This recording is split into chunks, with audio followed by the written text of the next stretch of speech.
Yeah, durch Devil. Heute zum Thema Migros, Maske, Minigolf. Bei uns zu Gast im Folium Mike Stendeband und Michel Kalt. Und da ist es schon der Dominik de Vil. Guten Abend miteinander. Hallo, danke vielmals. Merci.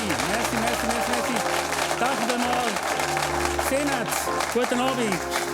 Grüezi miteinander und hallo, der Intellekt vom Literaturclub Bart mit der Unberechenbarkeit von Meteo. Das ist Devil. Schön sind ihr dabei. Daheim an der Bildschirm, aber auch hier im Studio. Ihr habt das gesehen, daheim 50 Leute haben wir reingelassen. 50 Leute, aber keine Angst, die gehören auch privat alle zusammen. Ja, ja, es ist die Gesamtfamilie Federer, die wir heute Abend hier zusammengebracht haben. Schauen, sehen wir doch, tolles Publikum, oder? Schaut mal, die Tennisarme und Aufschlaggesichter, das sind sie. Sehr schön. Sportlich, aber faul. Darum haben sie auch Zeit, um da zu sein.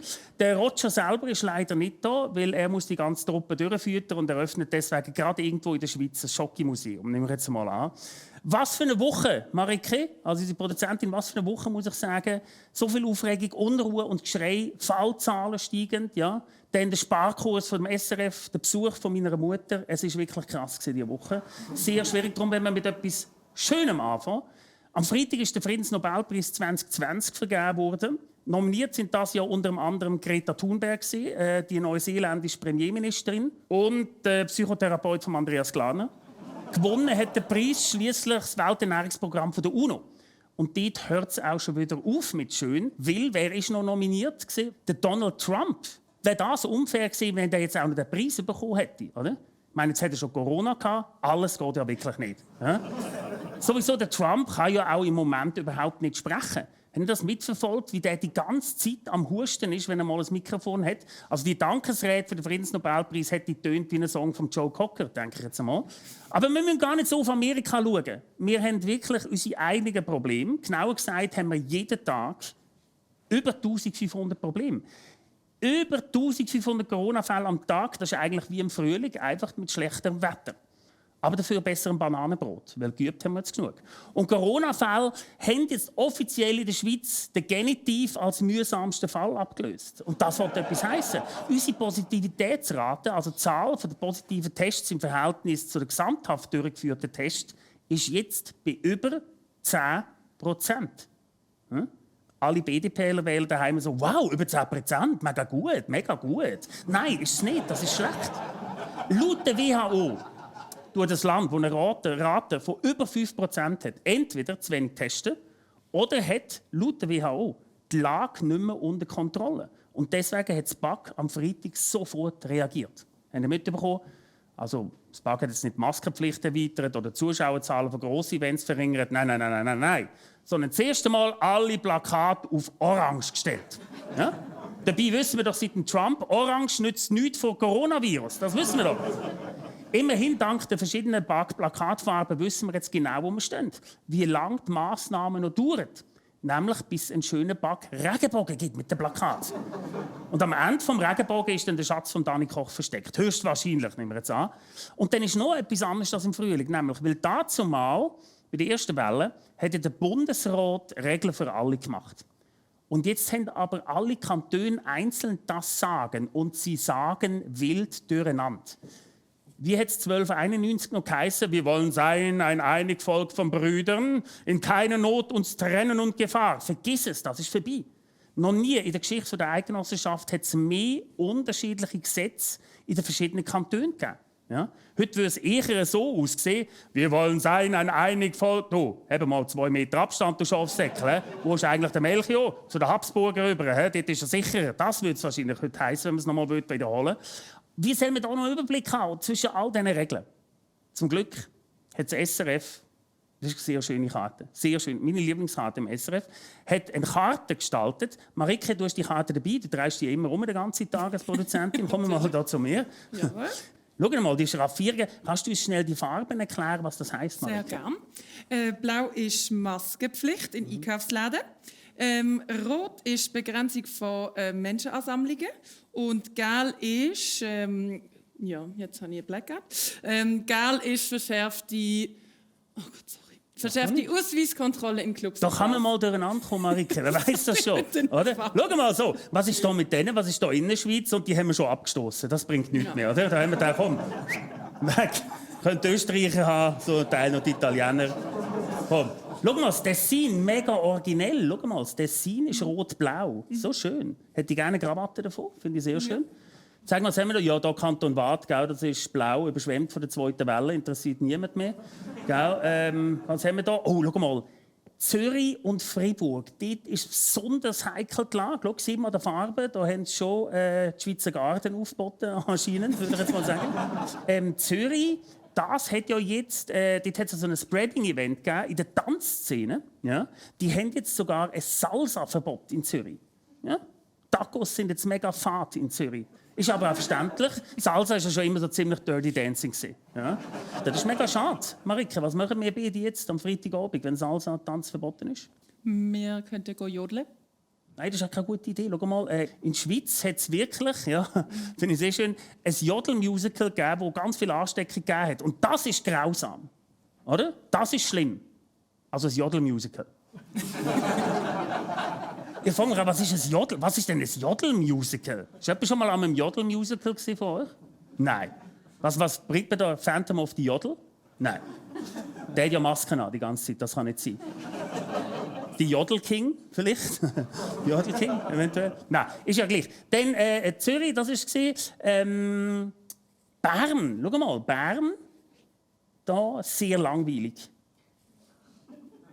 Das ist ja schon vor Corona. Die Schraffierung ist bei Bern eigentlich immer. Weil Bern haben wir auch etwas sehr Lustiges gesehen, das hat mich sehr erheitert. In Bern haben sie am Freitag oder am Donnerstag die Sitzpflicht eingeführt.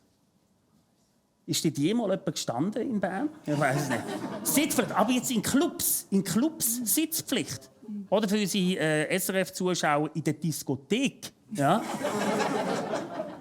Sitzpflicht. Finde ich mega, das ist nicht mehr toll, oder? Wow, hey, komm, wir gehen heute Abend richtig steil, komm, wir gehen in die Club, ein bisschen geil sitzen. Ja? Und ich meine, wie sollen wir da Leute anmachen? Da geht ja nicht. Hey, darf ich dir ein Kompliment machen? Ich finde, du kannst mega toll sitzen. Ja? Oh Mann, hey, sitzen. Komm, DJ, spiel noch einen Hit, wir wollen bis am Morgen um 4 Uhr durchsitzen. Ich schüttle schon mal das Küssi auf, durchsitzen. Immerhin macht es jetzt Sinn, wenn man am nächsten Tag eine Karte hat, kann man wirklich sagen, gestern im Club hatte ich so einen sitzen. Ja? Aber was machen die jetzt den ganzen Abend im Club? Reise nach Jerusalem vielleicht. Ah, das ist ein sehr schönes Spiel. Ja? Apropos Sitzen, Marike. Merci vielmals. Ja. Ja? So. Okay. Marike, Produzentin ist das übrigens. Kann man auch mal klatschen für die gute Dame. Unsere treuen Zuschauer von Deville wissen, letzte Woche haben wir über die sogenannte Corona-Müdigkeit geredet, die uns alle langsam überfällt. Und heute reden wir über etwas, das mit der Corona-Müdigkeit einhergeht. Das ist die Fondue-Geilheit. Ja? Ist ja schlimm, was gerade abgeht in der Welt. Aber man muss auch die ganz einfachen Anliegen und Fragen von Herr und Frau Schweizer ernst nehmen. Ja? Ja, Corona, aber was ist eigentlich mit dem Fondue? Dürfen wir während Corona noch Fondue essen? Ich meine, unbestritten ist ja, Fondue in Corona-Zeiten ist sehr gefährlich. Gerade bei Familientreffen, wenn Großeltern anwesend sind. Ja? Es reicht, wenn man am Schluss eine Großmutter abkratzen muss. Und gerade darum vermisse ich die ganz klaren Regeln. Ja, wo sind die Backrichtlinien für die private Fondue-Plausch? Klar, vieles weiss man ja einfach. Also was nicht geht, ist Fondue Chinoise. Das geht nicht, oder? Das ist klar. Und auch muss man doch Fondue im kleinen Rahmen genießen. Also der typische Schweizer Fondue-Plausch ab 1000 Personen, das liegt einfach leider nicht mehr drin. Und bitte, ganz wichtig, auf keinen Fall in ein Fondue-Tram steigen. Auf keinen Fall Fondue-Tram. Ja? Also nicht wegen Corona, einfach grundsätzlich machen wir das wirklich nicht. Aber die Frage ist schon, muss man denn jetzt Brot anstatt in Kirsch in Desinfekt dünkeln? Muss man statt Fondue mit Maizena mit China Force aufkochen? Man muss privat schauen. Jeder muss ist jetzt gefordert, privat zu schauen. Wir zum Beispiel jetzt im Deville Shop haben die ganz spezielle Fondue-Gabeln entwickelt, die ich die ganze Zeit schon in meiner Hand halte. Schaut mal, ganz tolle Fondue-Gabel mit dieser 2 Meter Abstand. Schau mal, oder? Da kann man so wirklich schön grosse Gangel auf die Seite so. Und dann, gut, das ist noch nicht ganz...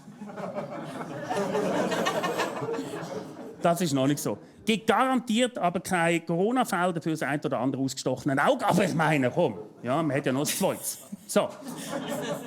Ja, da muss der Privathaushalt jetzt selber schauen. Das hat auch der Bersier können letzte Woche. Was hat er gesagt? Wenn man einfach im Privatbereich ist, ganz logisch, einfach die Achtung, die geht langsam ein bisschen weg und man muss immer, der muss aufpassen. Ja? Hey, und wenn euch ein Welscher sagt, man muss langsam aufpassen, dann gilt's, ja. Der muss etwas dran sein. Darum da zum Vorausschicken, wenn ihr Besucher bekommt nächste Woche, ja, wenn ihr Besucher wartet, schickt das Film bitte los. Private Schutzkonzept für den ganz privaten Rahmen bei euch daheim. Hallöle, schön kommst du bald zu mir zum Abendessen. Natürlich verfügt meine Wohnung über ein ausgeklügeltes Schutzkonzept. Wenn du vor meiner Türe stehst, desinfiziere deine Kehle bitte mit dem bereitgestellten Schnaps. Prost! Benutze anschließend folgenden Klingelcode. Ich bin da und fühle mich gesund. Ich bin da, habe ein bisschen Fieber, aber ich kipp noch mal 2 Gläser zur Sicherheit.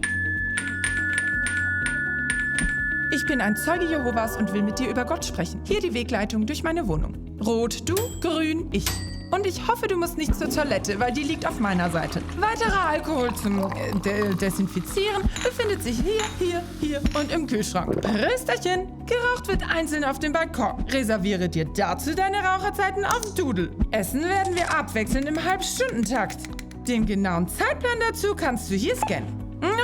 Moment, falsch rum. Hier, so. Masken, Schutzhandschuhe und, ganz wichtig, Alkohol zum Saufen findest du auf dem Tisch. Prost! Likörchen gibt's dann für dich hier und für mich da und da, weil safety first. Aber anschließend gehen wir raus Party machen und suchen uns was zum Rumknutschen, okay? Bis dann!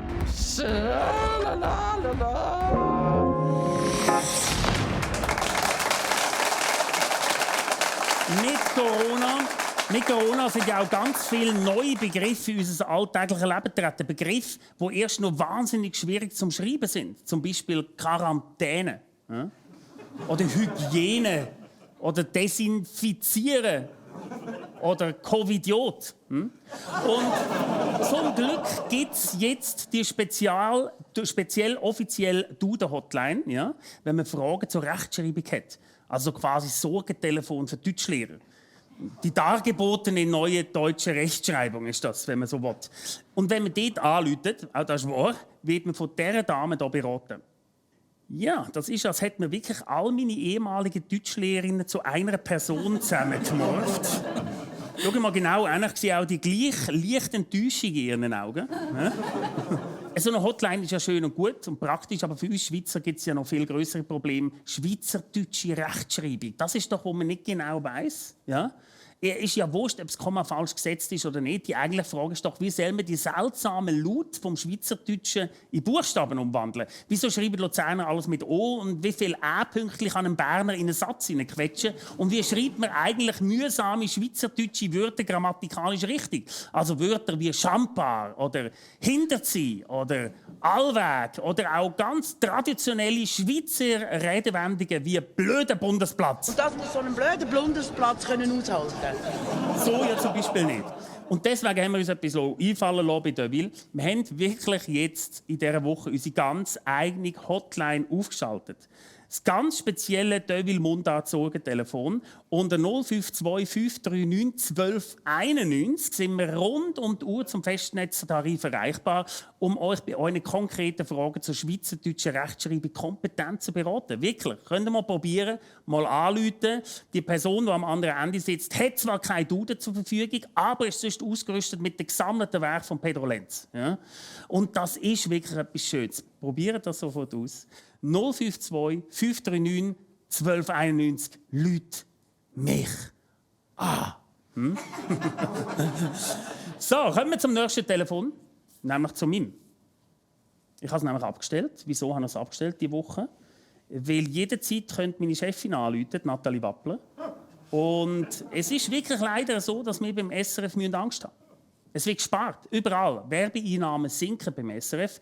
SRF braucht Geld. Ich habe mitbekommen, ja, dass SRF kauft jetzt Happy Day los selber und hofft wirklich selber 1 Million zu gewinnen, um uns weiter zu finanzieren. Letzte Woche ist bekannt worden, dass Frau Wappler nicht nur viele Stellen, sondern auch ganze Sendungen streicht. beliebte, seit Jahren erfolgreiche Sendungen. Da musst du dir zum Glück ja dann keine Sorgen machen. Danke, wir haben Marika Nesser. Bald ist ja Weihnachten, das wird der brutalste Mitarbeiter-Adventskalender ever. Jeden Tag geht das Türchen auf und eine Sendung zu. Zum Beispiel, meine Schweiz, deine Schweiz wird gestrichen. Das ist hart. Ja? Leiden denn die Alten nicht schon genug in der Schweiz? Und wenn man die Corona-Kurve mit der SRF-Sendungskurve vergleicht, wird sogar klar, die Sterblichkeit beim SRF ist viel höher als bei Coronavirus. Das ist krass. Und da fragt man sich doch trotzdem, muss man den ganzen Sendungen gerade so rigoros streichen? Also Deville kommt ja auch nicht zum Beispiel jeden Tag. Oder? Man könnte ja auch ein paar Sendungen einfach einmal in der Woche ausstrahlen. Zum Beispiel Meteo. Ja?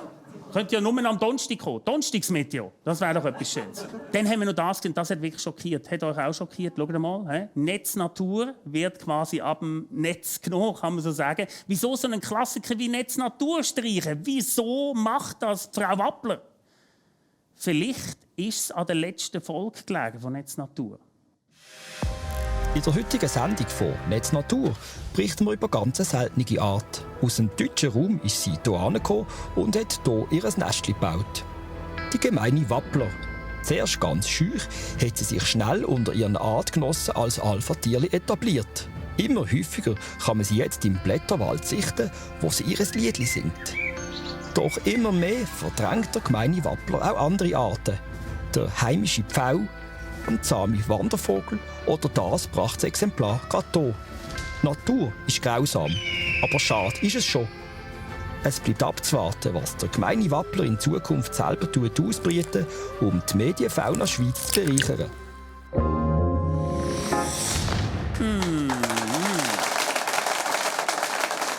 Ja, ich finde es auch. Nathalie Wappler ist ein bisschen die Schweizer Version von Trump geworden. Ja? You're fired. Eindeutig. Sie ist so die Heidi Klum vom SRF. Sorry, Roger, ich habe leider keine Sendung mehr für dich. Und ich habe auch keine Rose für dich, kannst die Hosen also wieder aufziehen.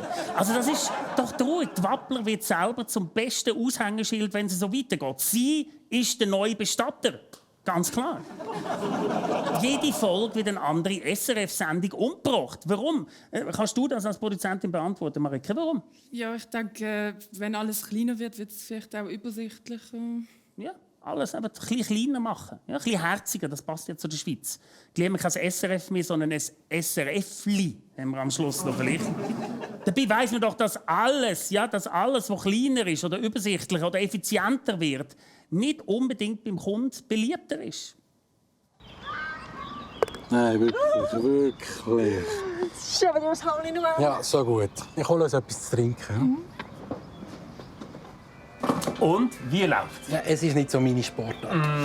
Aber ein Dürstchen hätten wir. Könnten wir bitte 2 Kühle Cola haben? 2 Röhrchen. Und da. Sie fällt Ihnen da eigentlich nicht auf? Ich weiss nicht, was Sie meinen. Warum sind denn die Colas so wahnsinnig klein? Fällt Ihnen eigentlich nicht auf? Steht da auf dem Schild Golf oder steht dort eventuell Minigolf? Ja, schon. Und bei unseren Bahnen ist dort Ihnen nicht irgendetwas aufgefallen? Nein. Sind die gleich groß wie beim normalen Golfplatz? Oder könnte man sagen, dass es sich um eine Miniaturversion von einem Golfplatz handelt? Ja, und was hat das bitte mit der Größe von den... Und die Bleistift, die ich Ihnen gegeben habe, ist Ihnen dort etwas aufgefallen? Ja, die haben Sie bei der Ikea gekauft. Das wollte ich jetzt nicht aus. Könnte man sagen, dass es sich um eine kleine Version von einem Bleistift handelt? Ja, sicher. Also, was ist das Problem mit diesen Gocki? Sie haben doch keine Ahnung von Minigolf. Also, wenn das mein Laden wäre, dann würde es da anders laufen. Es ist aber nicht Dinigolf, es ist Minigolf. Okay, alles klar. Vergessen wir. Haben Sie vielleicht noch etwas Kleines zu essen? Natürlich haben wir etwas Kleines zu essen. Ah, vielleicht ein Mini-Pi. Nein, Hamburger. Aha, und sind die auch so wahnsinnig klein wie die Cola? Ah, da denkt jemand mit, Sie haben ein Maxi-Hirn. Ja, gut, dann hätte ich gerne 18 von diesen Hamburgern. Kommt sofort. Hä, was? Ja, Ihre Hamburger. Oh, jetzt habe ich meine Lupe nicht mitgenommen. Macht 96,80 Franken.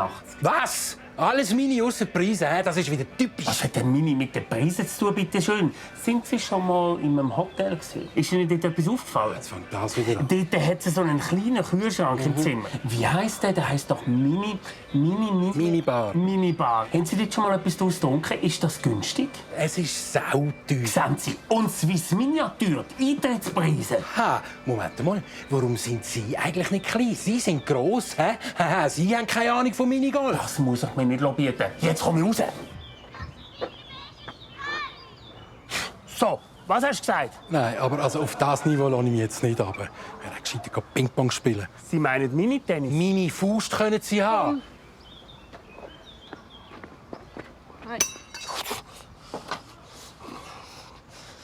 Grosskotz. Schiss Miniaturhäusli. So, fertig, könnt heim, zu.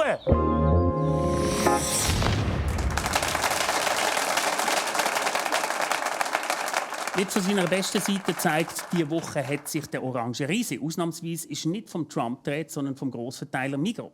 So steht sie zum Beispiel zurzeit in einem ganz schlechten Licht da. Wegen ihrer Tankstellenpartnerschaft mit dem Ölkonzern SOCAR. Nicht, dass die Tankstellenpartnerschaft schon alleine sehr anrüchig und schmierig tönt. Hallo, willst du meine Tankstellenpartnerschaft sein? Ja, wer könnte es nicht? Aber SOCAR betreibt nicht nur 200 Tankstellen in der Schweiz, sondern als aserbaidschanischer Konzern auch aktive Kriegspropaganda im aktuellen Konflikt gegen Armenien. Und das ist natürlich klar anzubringen. Auch wenn die meisten von uns wahrscheinlich auf der Karte Aserbaidschan und Armenien müssten suchen, wie Zigaretten und Alkohol in der Migros, könnte ich mir vorstellen. Trotzdem, dass gut schweizerische Unternehmen wie RUAG schon seit Jahren ganz offen Kriegsparteien weltweit beliefert, das schockt niemand mehr. Aber seit wann macht Migros so etwas Böses? Ja? Weil, wie hat der oberste Lilibig, der Migros-Gründer Gottlieb Duttweiler, gesagt: Wir versuchten den Angriff auf die Hausfrau über das Herz. Die Frau musste sich wohlfühlen im Laden. Dann öffnet sich auch das Portemonnaie. Über das Herz ist die Migros doch jetzt immer gegangen, oder Marike? Ich meine, sind wir nicht alle irgendwie Migros-Kinder im Herzen? Ja, aber vergiss die Coop-Kinder nicht. Nein, also Coop-Kind. Mach mal den Test. Wer ist denn das Coop-Kind der Prominenten? Komm, wir haben heute schon kurz über ihn geredet. Roger Federer. Der ist sicher ein Coop-Kind. Findest du? Ja. Der hat einfach für jede Marke das eigenes Kind gezeugt, glaube ich. Also der hat wirklich ein Migros, Coop, Aldi und so. Dann haben wir noch jemanden. Zeigen wir noch einen Prominenten. Wer ist das? Noch nie gesehen. Weiter. Nächstes. Zeig mal. Gölle. Schau mal. Klar, ja klar, einfach geradeaus, äußerst billig Migros-Kind. Oder Landi-Kind. Landi-Kind, das ist sehr gut. Aber du als Baslerin, du bist sowieso deutscher Einkaufstourist, würde ich mal behaupten. Ja, Migros-Kind, Aldi-Asi. Ja. Ja, so gibt es eigentlich Probleme, wenn wir die ganze Zeit nur jetzt über die Migros irgendwelche Witze machen, wegen Schleichwerbung oder so? Ja, vielleicht machst du einfach noch ein paar Witze über Coop auch noch. Hast du Strichli-Liste? Ja, ist gut. Gut.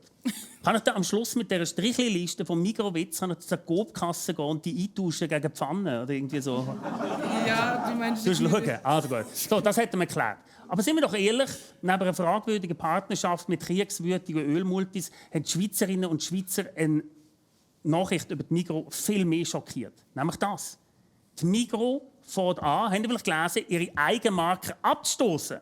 2013 waren noch 90% von allen Produkten Eigenmarken und jetzt nur noch 75%. Ein grosses Geschrei in allen Online-Foren. Oh, unsere Eigenmarken werden von den Ausländern verdrängt. Das haben wir jetzt davon, dass wir die Begrenzungsinitiativen abgelehnt haben. Ja?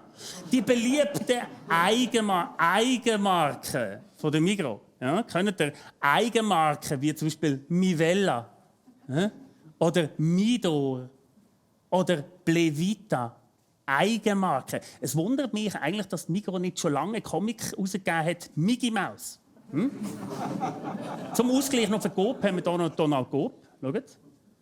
Und einfach zum Ergänzen, dass komplett sind, noch der Dagobert Denner. Das wäre der da. Ja. Mit Migros, Produkt und Original verhält es sich so, wie wenn du FDP wählst, aber die Grünliberale ins Parlament einzieht. Ja, es ist fast gleich, aber einfach nicht ganz so ehrlich. Also ich würde sagen, die Migros hat schon lange vor den Chinesen Marken gefälscht. Aber schon lange vorher. Schaut mal. Unser Labor hat viel mitgeholfen, dass wir das Monopol von der Tröst brechen können, mit gleichwertigen, aber viel billigeren Artikeln. Und der Herr Keller ist mit dem Herrn Duttweiler da nicht beim Kaffee, sondern sie probieren eine von unseren Mischungen. Fürs Kaffeeprobieren hat Herr Duttwiller eine besondere Schwäche, seit er in Brasilien als Farmer selber gepflanzt hat. Geiler Job, oder? Was da der Mann... so Augen den ganzen Tag. Sehr gut, Herr Duttwiller, sehr gut. Ich mag ihn auch, Sie auch. Das Käferli probieren. Das war in den 30er Jahren. Ich habe ja auch eine Theorie, dass genau deswegen der Hitler nicht in die Schweiz einmarschiert ist. Tot sicher. Schon mal einen Migros-Kaffee probiert? Ja, da wäre ich auch auf Paris einmarschiert, ganz ehrlich. Und verbündet hätte ich mir als Hitler auch nicht mit der Schweiz, denn sicher lieber mit Italien. Die haben viel den geilen Kaffee gehabt. Also Duce statt Tutti.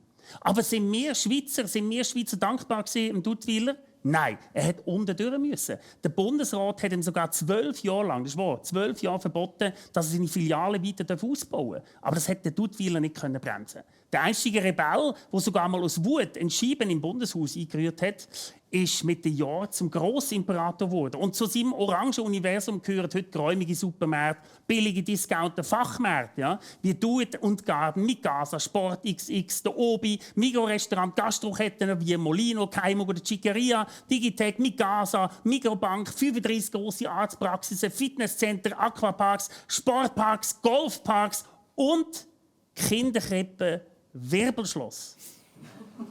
Gehört der Migros? Kinderkrippe, Wirbelschloss. Jetzt wissen wir, wo die Migros-Kinder gezüchtet werden. Ja, völlig klar. Sogar hochrangige Politikerinnen gehören zu den Migros. Viola Amherd, habt ihr das gewusst? Bis sie Bundesrätin geworden ist, ist sie im Verwaltungsrat der Migros-Genossenschaft Wallis gesessen. Das ist eigentlich noch schlau. Und auch logisch, mal schauen, wo genau sie jetzt die neuen Kampfflüger einkauft. Ja? Vielleicht dort, ja, der MM18, ein M-Mörderischer. Das ist auch schlau. Zusammen mit den panzerten und mit Sogar-Benzin auftankten Migros-Wagen von damals könnten wir den Handgranaten und Waffen direkt an die Front zum Kunden beliefern. Zum Beispiel zum Aserbaidschan könnten wir doch das machen. Nein, natürlich, das ist sehr übertrieben. So evil ist die Migros nicht, unsere Migros. Und trotzdem, zusammen mit ihrem persönlichen Armenien, im Coop, besitzt sie über 70% von allen Detailhandel-Lebensmittelbereichen. Eine ungeheure Zahl im Vergleich zu anderen Ländern, 70%. Geht das noch mit rechten Dingen zu? Kann man das einfach machen? Fragen wir mal jemanden, der rauskommt. Unsere TV-Anwältin Michelle Kalt.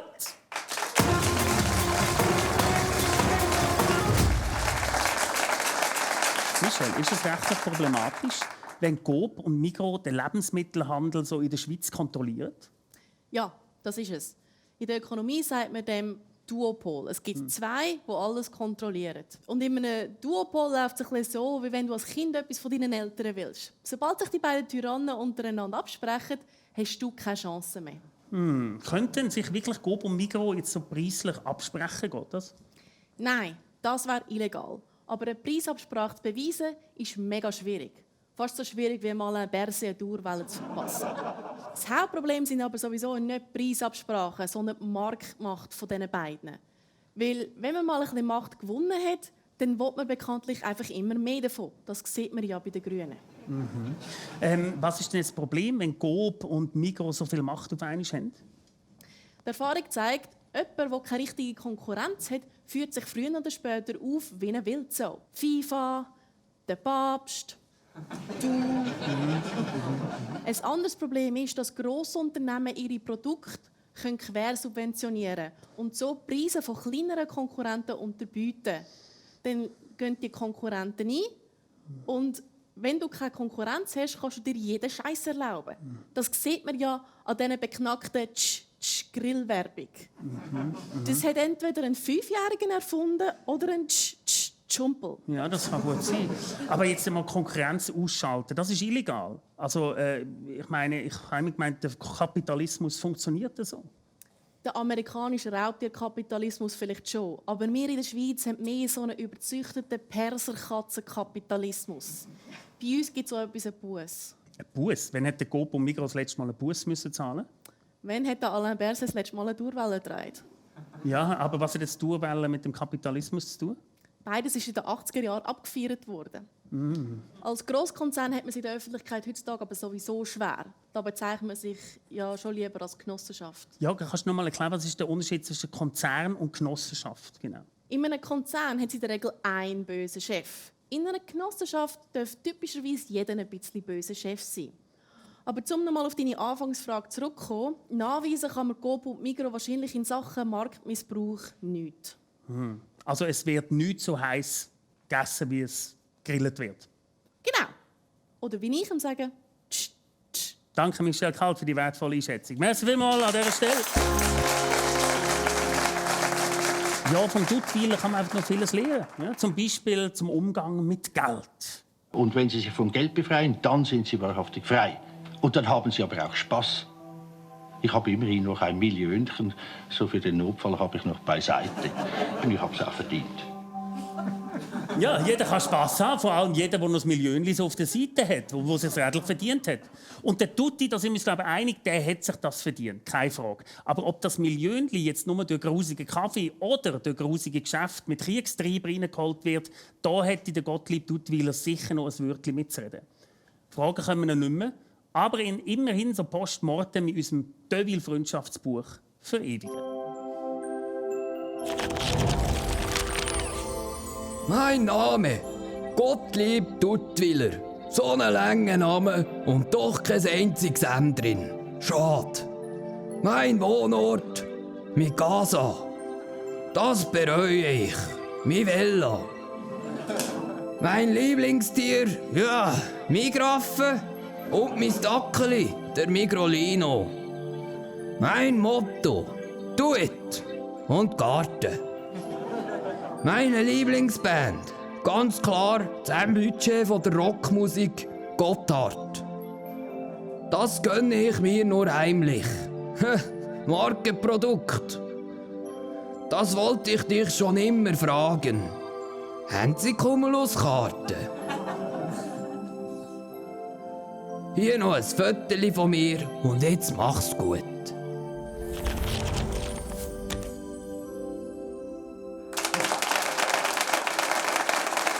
So, wenn jetzt die letzten 30 Minuten als kindischer Blödsinn empfunden habt, wird euch das gefallen. Das hier ist die Mike Stender Band mit infantilen Bullshit!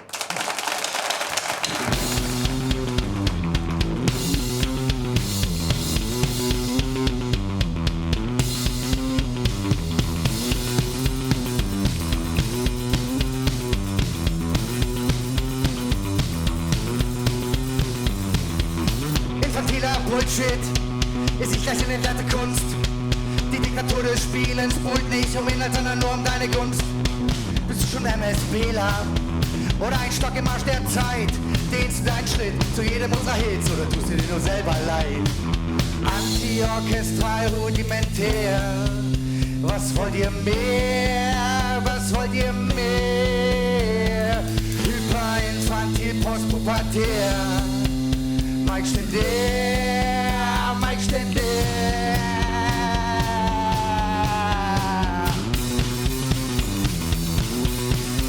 Oi, oi, oi, oi.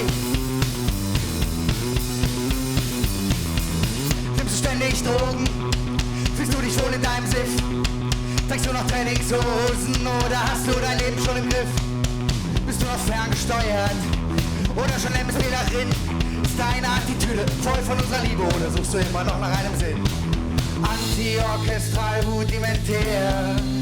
Was wollt ihr mehr? Was wollt ihr mehr? Hyperinfantil, postpubertär. Mike Stender, Mike Stender.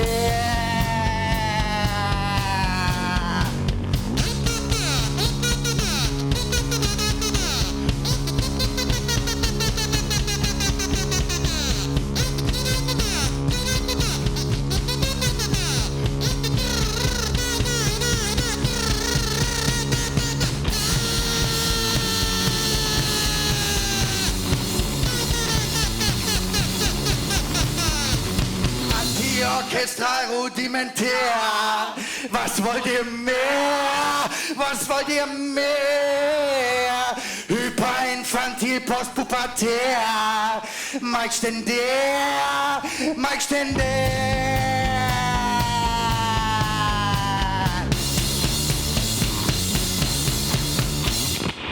Mike Stender Band mit den Badran Dancers.